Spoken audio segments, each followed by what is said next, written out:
CBD स्थित नवी मुंबई महानगर पालिका मुख्यालय की इमारत का महाराष्ट्र राज्य सुरक्षा महामंडल ने निरीक्षण किया था। निरीक्षण के उपरांत महामंडल के अधिकारियों ने इस इमारत की सुरक्षा व्यवस्था को सक्षम बनाने का सुझाव नवी मुंबई महानगर पालिका प्रशासन को दिया, जिस पर अमल करते हुए नवी मुंबई महानगर पालिका प्रशासन द्वारा प्रथम चरण में महापालिका मुख्यालय में 2 एक्स-रे बैगेज स्क्रीनिंग मशीन और 2 पोल डिटेक्टर सुरक्षा उपकरण लगाए गए, जिसके लिए महापालिका द्वारा 59,80,000 रुपए खर्च किए गए। इन मशीनों के लगाने से नवी मुंबई महानगर पालिका मुख्यालय की सुरक्षा व्यवस्था को बढ़ाई दिया गया है। गौरतलब है कि अपनी अनूठी और आकर्षक वास्तुकला के कारण नवी मुंबई महानगर पालिका मुख्यालय की इमारत पूरे देश में एक प्रतिष्ठित इमारत के रूप में मानी जाती है। इस स्थान पर विभिन्न कार्यों के लिए नागरिकों के साथ साथ आगंतुकों की भीड़ हमेशा रहती है। वर्तमान में नागरिकों को इस इमारत के मुख्य द्वार पर रजिस्टर में पंजीकृत किया जाता है और मुख्यालय में प्रवेश दिया जाता है। इस स्थान पर व्यक्तियों और उनके बैग और अन्य सामान की मानवीय तरीके से जांच की जाती है। इस दृष्टिकोण में सुरक्षा और बेहतर बनाने के लिए उन्नत उपकरणों का उपयोग करने का प्रस्ताव नवी मुंबई महानगर पालिका प्रशासन द्वारा बनाया गया था, जिसके आधार पर उक्त उपकरणों को अब लगाया गया है। सीबीडी स्थित नवी मुंबई महानगर पालिका मुख्यालय की इमारत का महाराष्ट्र राज्य सुरक्षा महामंडल ने निरीक्षण किया था। निरीक्षण के उपरांत महामंडल के अधिकारियों ने इस इमारत की सुरक्षा व्यवस्था को सक्षम बनाने का सुझाव नवी मुंबई महानगर पालिका प्रशासन को दिया, जिस पर अमल करते हुए नवी मुंबई महानगर पालिका प्रशासन द्वारा प्रथम चरण में महापालिका मुख्यालय में 2 एक्स-रे बैगेज स्क्रीनिंग मशीन और 2 पोल डिटेक्टर सुरक्षा उपकरण लगाए गए, जिसके लिए महापालिका द्वारा 59,80,000 रुपए खर्च किए गए। इन मशीनों के लगाने से नवी मुंबई महानगर पालिका मुख्यालय की सुरक्षा व्यवस्था को बढ़ाई दिया गया है। गौरतलब है कि अपनी अनूठी और आकर्षक वास्तुकला के कारण नवी मुंबई महानगर पालिका मुख्यालय की इमारत पूरे देश में एक प्रतिष्ठित इमारत के रूप में मानी जाती है। इस स्थान पर विभिन्न कार्यों के लिए नागरिकों के साथ साथ आगंतुकों की भीड़ हमेशा रहती है। वर्तमान में नागरिकों को इस इमारत के मुख्य द्वार पर रजिस्टर में पंजीकृत किया जाता है और मुख्यालय में प्रवेश दिया जाता है। इस स्थान पर व्यक्तियों और उनके बैग और अन्य सामान की मानवीय तरीके से जांच की जाती है। इस दृष्टिकोण में सुरक्षा और बेहतर बनाने के लिए उन्नत उपकरणों का उपयोग करने का प्रस्ताव नवी मुंबई महानगर पालिका प्रशासन द्वारा बनाया गया था, जिसके आधार पर उक्त उपकरणों को अब लगाया गया है। ग्रामीण महाराष्ट्र में ठाकरे के प्रति वफादार नेताओं में सांसद ओमराजे निंबाळकर और विधायक कैलास पाटिल शामिल है। हर नेता ने दशहरा मेले में भीड़ जुटाने की पूरी कोशिश की, ज्यादा से ज्यादा शिवसैनिकों को लाया, इस मौके का फायदा उठाया। दोनों ही ठाकरे गट ने सबसे ज्यादा शिवसैनिक लाए और उसके लिए उस्मानाबाद से मुंबई तक की ट्रेन बुक कर दी। इस वीडियो में हम देखेंगे कि कैसे उस्मानाबाद जिले ने शिवाजी पार्क के मैदान को भरने के लिए बहुत बड़ा हिस्सा लिया और शिंदे समूह की बैठक में उस्मानाबाद से कितने शिवसैनिक आए।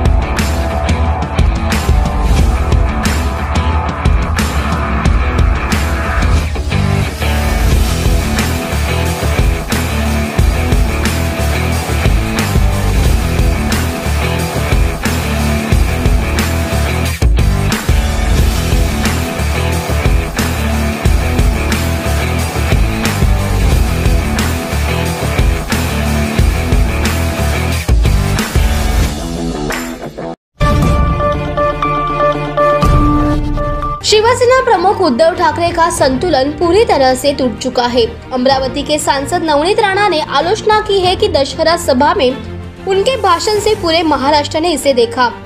नवनीत राणा ने कहा, उद्धव ठाकरे के कल के भाषण ने केवल एकनाथ शिंदे के खिलाफ गुस्सा और नफरत दिखाई। ऐसा कहकर उन्होंने इसे साफ तौर पर दिखाया। उद्धव ठाकरे कई जगह ठोकर खा रहे हैं। उद्धव जी केवल बाप चुराया कहते थे। हालांकि उद्धव और आदित्य ठाकरे बाला साहेब ठाकरे की संपत्ति के केवल वारिस है। मुख्यमंत्री एकनाथ शिंदे बाला साहेब के विचारों के वारिस है। नवनीत राणा ने कहा, बाला साहेब ठाकरे के विचारों को एकनाथ शिंदे आगे बढ़ा रहे हैं, इसलिए उनके साथ 40 विधायक गए हैं। उद्धव ठाकरे को इस बारे में सोचना चाहिए। एकनाथ शिंदे ने बालासाहेब ठाकरे की कुर्सी रखकर भाषण दिया, इसलिए शिंदे के विचार सुनने के लिए राज्य भर से लाखों शिवसैनिक बीकेसी में एकत्रित हुए। त्याच्यामध्ये आपण पाहिला की बरेचसे जे क्रजेस होते, जे हेटेट होता, जे राग होता, ते पूर्ण स्पष्टपणे त्यांनी सगळं काही बोलून दाखवलं आणि ते वारंवार सांगताय की बाप चोरलं।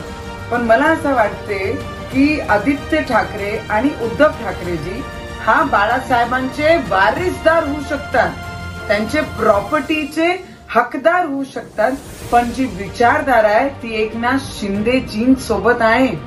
कारण एक पक्षातून 40 आमदार जर एक बाजूनी जातात तर सगळे लोकांना विचार करण्याजोगता होतात आणि तिथे बाळासाहेबांची खुर्ची लावून आणि तिथे ठेवून जेवढेही लोक एकनाथ शिंदेजींना ऐकण्यासाठी आले होते त्याच्यामध्ये बाळासाहेबांची विचार होते, म्हणून विचारधारा ऐकण्यासाठी सगळे लोक आज एकनाथ शिंदे सोबत सभामध्ये उपस्थित झाले होते।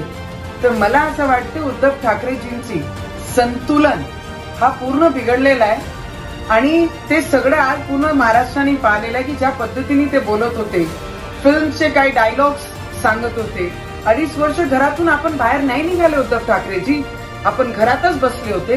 फेसबुकच्या माध्यमातून लोकांचे कामं करण्याचं तुम्ही आश्वासन देत होते, ते सुद्धा आपण काही केलं नव्हतं। शिंदे और शिवसेना के ठाकरे समूह ने जोरदार भाषण दशहरा मेलावे में दिया। इस दौरान दोनों पक्ष आपस में भिड़ गए। इस समय उद्धव ठाकरे ने पोते नगर सेवक की तैयारी में अपने भाषण के दौरान ऐसी आलोचना की। इस पर मनसे विधायक राजू पाटिल ने प्रतिक्रिया देते हुए कहा कि किसी के घर जाना गलत है, लेकिन मुख्यमंत्री एकनाथ शिंदे द्वारा जवाब देते हुए दिया गया रिएक्शन सुनिए। तो मुख्यमंत्री ने कहा कि मेरा पोता 1.5 साल का है, उनके जन्म के बाद तुम्हारा पतन शुरू हो गया। मुख्यमंत्री की प्रतिक्रिया के बाद मनसे विधायक राजू पाटिल ने पूछा कि क्या मुख्यमंत्री 1.5 साल से इसकी योजना बना रहे हैं, यह विद्रोह था या संकल्प, ऐसा सवाल उठाया गया है। साल से दोन्ही बातम्या आम्ही बघितली, दसरा मेळावा पहिला आणि तसं काही संबंध नाही, परंतु जो एक गर्दी आणि दर्दी या दोन्ही गोष्टी एकत्र दिसतील ते आमच्या पाडव्या मेळाव्यात दिसते आणि माननीय राजसाहेबांचं भाषण ऐकायला उत्स्फूर्तपणे लोक येतात। ही जी वातावरण चालू आहे किंवा राजकीय जो गोंधळ चालू आहे, सेनेचे 2 गट आहेत आणि प्रत्यक्ष अप्रत्यक्ष याच्यामध्ये मराठी माणूसच कुठेतरी गोंधळलेल्या स्थितीत आहे। तर अशा लोकांना एकत्र करण्याची ताकद फक्त माननीय राजसाहेबांमध्ये आणि त्यांच्याकडेच विचार आणि अभ्यास आहे। तर नागरिकांना देखील माहिती होतं नक्की कशासाठी आलेले आहेत, कसं बघता येतं। काही लोक इव्हेंट साजरे करतात, त्यांना इव्हेंटची माहिती असते। काही लोक डोकीमधून मतदान करतात, काही लोक कोकीमधून मतदान करतात। मला वाटतं आता लोकांनी याच्यात काहीतरी घ्यायला पाहिजे, कारण यांचा निशाणीचा घोळ चालू आहे, परंतु ही जी चिन्ह आहेत ना ही भविष्यासाठी चांगली नाही। महाराष्ट्राच्या राजकारणासाठी या गोष्टी चांगल्या घडत नाही। आम्ही कोणाच्या बरोबर असू, कोणाच्या समर्थनात असू, कोणाच्या विरोधात असू, परंतु एक राजकारण तटस्थ ठेवून जर तुम्ही मराठी माणूस किंवा महाराष्ट्रीयन माणूस म्हणून तुम्ही मला जर मत नाही करत तर एक काय चाललं ते पटण्यासारखे नाही। त्याच्या बाबतीत कौटुंबिक देखील जे टीका-टिप्पणी आहे ती केलेली आहे, कसं राजकारण म्हणून कसं बघता येईल? नाही, ती नाही करायला पाहिजे। म्हणजे आता नागवाला वगैरे तुम्ही बोलायला नाही पाहिजे किंवा ओघेने बोलून गेले असतील, परंतु या लेवलला जाऊन कधी बोलायला पण नाही। परंतु याच्यात मी तुम्हाला एक गोष्ट सांगू शकतो आणि मुख्यमंत्री साहेब बोलले की 1.5 वर्षापासून यांचा फेरा चालू झाला, तर ही 1.5 वर्षापासून प्लॅनिंग चालू होती का? म्हणजे हा उठा होता का खरा होता, ही काही प्रश्न उपस्थित राहतात त्याच्यात। परंतु ही जी गोष्ट वैयक्तिक जाऊन आणि अशी ठाण्याबाळावर अशी उल्लेख करणे योग्य नाही। ठाणे में विटावा परिसर में नवदुर्गा चैरिटेबल ट्रस्ट द्वारा नवरात्रोत्सव का आयोजन किया गया था। यहाँ विधिवत देवी माँ की स्थापना की गई थी। विधि विधान के अनुसार पूजा पाठ भी हुए, लेकिन यहाँ स्थापित देवी माँ का दर्शन करने राज्य के मुख्यमंत्री एकनाथ शिंदे नहीं आए। इसी बात से नाराज होकर चैरिटेबल ट्रस्ट ने देवी माँ का विसर्जन नहीं करने का निर्णय लिया। वहीं ट्रस्ट के इस निर्णय को लेकर राजनीतिक प्रतिक्रिया भी सामने आई है। मनसे के ठाणे पालघर जिलाध्यक्ष अविनाश जाधव ने इस मामले पर तीखी प्रतिक्रिया व्यक्त करते हुए कहा कि हमारी धार्मिक आस्था का किसी भी स्तर पर राजनीतिकरण करना नहीं चाहिए। देवी देवताओं से बढ़कर कोई व्यक्ति नहीं हो सकता। यदि कोई धार्मिक आस्था का राजनीतिकरण करता है तो वह सरासर गलत है। यह हिंदुओं की धार्मिक भावनाओं का अपमान है। इससे बचने का प्रयास हर किसी को करना चाहिए। इस मामले को लेकर तानाजी कोलेकर ने कहा कि इटावा में नवदुर्गा चैरिटेबल ट्रस्ट द्वारा स्थापित देवी मां की विधिवत पूजा अर्चना हुई। ट्रस्ट के पदाधिकारियों को अपेक्षा थी कि राज्य के सीएम एकनाथ शिंदे अवश्य यहाँ देवी मां का दर्शन करने आएंगे, लेकिन वह नहीं आ पाए। इसी बात से नाराज होकर ट्रस्ट वालों ने देवी मां का विसर्जन नहीं किया। ठाण्यामध्ये आपण नवरात्रीचे 9 दिवस झाल्याच्या नंतर दसऱ्याच्या दिवशी आपण देवीचं विसर्जन करतो। ठाण्यातील विठाव्यातील एका मंडळाने असं म्हटलेलं आहे की जोपर्यंत मुख्यमंत्री येणार नाही तोपर्यंत आम्ही देवीचं विसर्जन करणार नाही। मला असं वाटतंय की हा हिंदू धर्माचा अपमान आहे। म्हणजे मुख्यमंत्री आता देवापेक्षा मुख्यमंत्री मोठे झाले का? आणि मग मुख्यमंत्री हिंदुत्व म्हणतात ते खोटं आहे का? आमचा सवाल आहे की देवीचं विसर्जन हे नियमाने करा, त्याचा खेळ करू नका। देवाचा उपयोग देवासाठी करा, तुमच्या राजकारणासाठी करू नका। देव हे आमच्या श्रद्धेसाठी आहे। त्यामुळे जर देवीचं विसर्जन आज तुम्ही वेळेत केलं नाही तर महाराष्ट्र नवनिर्माण सेना स्वतः जाऊन त्या देवीचं विसर्जन करेल। कारण एक गोष्ट लक्षात ठेवा, हिंदू धर्माचा अपमान करू नका। मुख्यमंत्री देवापेक्षा मोठे नाही। आणि एवढंच जर मुख्यमंत्र्यांना वेळ असेल कळव्यामध्ये जायला तर कळवा ब्रिज बरेच दिवस झाले तयार आहे। जाता जाता त्यांनी त्या कळवा ब्रिजचं देखील उद्घाटन करून जावं, कारण मुख्यमंत्र्यांसाठीच त्या ब्रिजचं उद्घाटन थांबलंय। तर जाताना दोन्ही कामं मुख्यमंत्र्यांनी करावीत। एक तर त्या देवाचं दर्शन करावं जेणेकरून आमची देवी जी खोळंबून पडलेली आहे तिचं विसर्जन होईल। आणि दुसरी गोष्ट, विटावरकर कळवाकर जे मागचे अनेक दिवस तात्काळात पडले त्या खोपरी कळवा ब्रिजमुळे, तर त्या कळवा ब्रिजचं देखील मुख्यमंत्र्यांनी उद्घाटन करावं ही आमची त्यांना विनंती आहे। कळवा ब्रिजसाठी तारीख पे तारीख सारखी दिली जाते पण अद्यापही उद्घाटन होत नाहीये। आता मला कळत नाहीये का तारीख पे तारीख दिली जाते की तिथल्या लोकल राजकारणामुळे ह्या सगळ्या गोष्टी होतात हे आम्हाला कळत नाहीये। पण मला असं वाटतं की लोकसेवेसाठी तुम्ही राजकारण केलं नाही पाहिजे। कळवा ब्रिज आमची संपूर्ण टीम पूर्ण जाऊन फिरून आली, पूर्ण कळवा ब्रिज तयार आहे। तुम्ही ज्या वेळेला तो खारेगावचा ब्रिज उद्घाटन केला होता त्यावेळेला तर लाईट्स पण लागल्या नव्हत्या, तरी सुद्धा तुम्ही त्या ब्रिजचं उद्घाटन केलं होतं ना लोकांसाठी। त्यावेळेला तुमच्या आपापसात वादात तुम्ही सांगितलं लोकांसाठी उद्घाटन करतोय, चला आता लोकांसाठीच कळवा ब्रिजचं पण उद्घाटन करा। जी काही ट्रॅफिक होते, लोक अर्धा तास त्या ट्रॅफिकमध्ये खोळंबून पडतात। माझी विनंती आहे मुख्यमंत्र्यांना की ठाण्यात तर तुम्ही दिवसभर ठाण्यात असताना 5 मिनिटं कळवा ब्रिजसाठी पण द्या जेणेकरून त्याचं उद्घाटन होऊन जाईल। शिवसेना के राजनीतिक इतिहास में पहली बार कल 5 अक्टूबर को दशहरा की 2 सभाएं हुई। एक है शिवसेना प्रमुख उद्धव ठाकरे और दूसरे है मुख्यमंत्री एकनाथ शिंदे। मुंबई में हुई इन दोनों मुलाकातों से दोनों नेताओं ने एक दूसरे पर हमला बोला। इस सभा में उद्धव ठाकरे ने एकनाथ शिंदे के साथ विद्रोहिया और भाजपा की आलोचना की। अब अजित पवार ने अपनी प्रतिक्रिया व्यक्त की है। इस समय अजित पवार ने कहा कि मैं कल टीवी पर उन दोनों से सबसे पहले सभा देखी। महाशास्त्र ने दोनों सभाओं को देखा था। इस समय अजित पवार ने कहा कि कल टीवी पे मैंने दोनों की सभा देखी। दोनों ने एक दूसरे की जमकर आलोचना की। मैं उनके दोनों भाषणों की आलोचना नहीं करूंगा, लेकिन अब लोगों को तय करना चाहिए कि वे किसने पीछे खड़े होना चाहते हैं। वह बारामती के दौरे पर बोल रहे थे। अजित पवार ने गंभीर आरोप लगाया है कि कल की बैठक में किसी को खाना नहीं मिला, किसी को नाश्ता नहीं मिला, चाय नहीं मिली, कुछ को तो पता भी नहीं था इतने कार्यकर्ता क्यों लाए गए। इसलिए लोगों को तय करना चाहिए कि उन्हें अभी किसके साथ खड़ा होना चाहिए, क्योंकि झंडा शिवसेना और एजेंडा के अजित पवार ने कहा। मैंने राष्ट्रवादी कांग्रेस पार्टी से ऐसी बात कभी नहीं सुनी। चूंकि कल दिया गया बयान राजनीतिक है, इसलिए इसे ज्यादा महत्व नहीं दिया जाना चाहिए। नाही दोघांचे हो का हे काय आवडीनिवडीच्या करता भाषणं नव्हती। ते त्यांनी खरं तर जे शिवसैनिक हिंदू हृदय सम्राट बाळासाहेब ठाकरेंनी शिवसेनेची स्थापना केल्यापासून विचार ऐकण्याच्या करता दसऱ्याच्या शुभमुहूर्तावर शिवाजी पार्कला यायचे। त्याच्यात काही पिढ्या आहेत, काही पिढ्या पुढच्या आहेत, ते ऐकायलाही पण इकडे लोक आलेली होती आणि तिथं मोठ्या प्रमाणावर 10 कोटी रुपये एसटीला भरून बसेसची व्यवस्था केली होती। उलट मला काहींनी सांगितलं की दादा त्या बसेस तिकडे गेल्यामुळं सणाच्या दिवशी इतर सर्वसामान्य प्रवाशांची अडचण झाली, त्यांना जिकडे जायचं होतं बसेसच अवेलेबल नव्हत्या। ही पण अशा गोष्टी करता कामा नये. शेवटी ह्यांना जसा ह्यांचा मेळावा महत्वाचा होता, परंतु ज्या जनतेच्या करता गाव तिथं एसटी हे धोरण राबवलं गेलं आणि त्या प्रवाशांच्या करता ज्यांच्याकडे स्वतःच्याकडे वाहन नसतं, परंतु नातेवाईकांच्याकडे किंवा काही कामाच्या करता इकडून तिकडे जायचं असतं त्यांच्याकरता ती एसटी होती.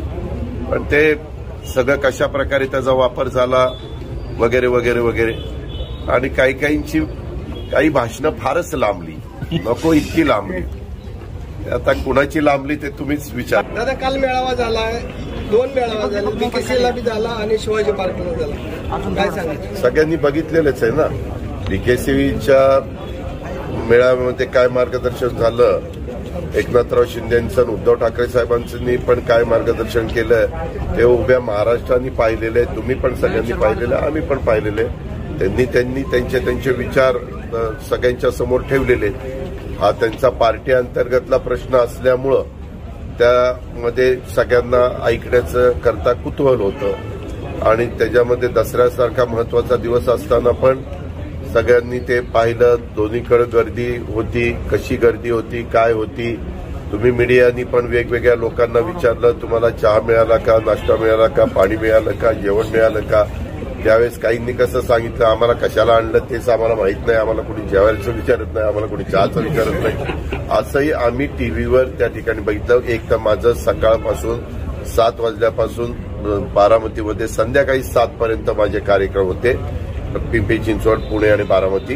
पण त्याच्यानंतर मी आईला ज्यावेळेस भेटायला गेलो त्यावेळेस मी तिथं टीव्ही लावला, त्यावेळेस भाषणं मी दोघांची ऐकली. कारण पहिलं भाषण उद्धवजींचं झालं आणि त्याच्यानंतर एकनाथरावांचं झालं.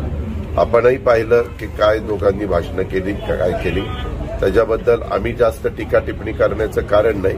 कारण एकीकडं आम्ही ज्यांच्याबरोबर 2.5 वर्ष सरकारमध्ये काम केलं, ज्यांच्या मुख्यमंत्र्यांच्या नेतृत्वाखाली मी देखील त्यांच्या बरोबरीनं काम केलं, अशांचं एक विचार होते. आणि एकीकडं ज्यांनी आता जूनमध्ये काही निर्णय घेतला पॉलिटिकल, आणि त्यांच्याही बरोबर त्या मंत्रिमंडळामध्ये ते सिनियर मंत्री म्हणून काम करतच होते. आणि हे राजकीय बाबी आहेत. आता याबद्दल बारकाईनं विचार करून महाराष्ट्रातल्या जनतेनी, विशेषतः मतदारांनी आणि विशेषतः शिवसैनिकांनी त्यांनी निर्णय घ्यायचा की बाबा आता आपण काय केलं पाहिजे, पुढची भूमिका काय आपली असली पाहिजे, कुणाच्या पाठीशी आपण उभं राहिलं पाहिजे, कुणाची शिवसेना मूळ शिवसेना आहे वगैरे वगैरे, हे त्यांनी विचार